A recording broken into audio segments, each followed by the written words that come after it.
Village येथील सुषमा स्वराज बालिका प्रसूतिगृहातील एक धक्कादायक प्रकार समोर आलाय। रुग्णालयात प्रसूतीच्या दरम्यान विद्युत प्रवाह अचानक खंडित झाल्याने डॉक्टरांनी टॉर्चच्या प्रकाशात गर्भवती महिलांची प्रसूती करण्याची वेळ आली। यामध्ये एका गर्भवती महिलेवर सिझर करताना नवजात शिशूचा मृत्यू झाला, तर सायंच्या टिळक रुग्णालयात उपचारासाठी दाखल करण्यात येत असताना उपचारादरम्यान त्या मातेचा देखील मृत्यू झाला आहे। त्यामुळे कुटुंबियांकडून संताप व्यक्त करण्यात आला आहे।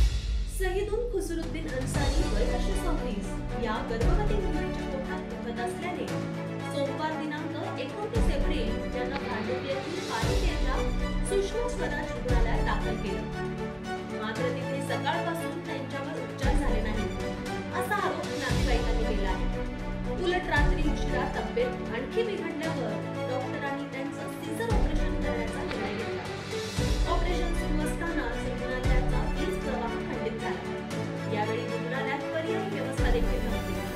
अशा वेळी अवघा टॉर्चच्या आधारे डॉक्टरांनी त्यांचं ऑपरेशन केलं, मात्र यामुळे मूल दगावलं आणि मातेचाही मृत्यू झाला।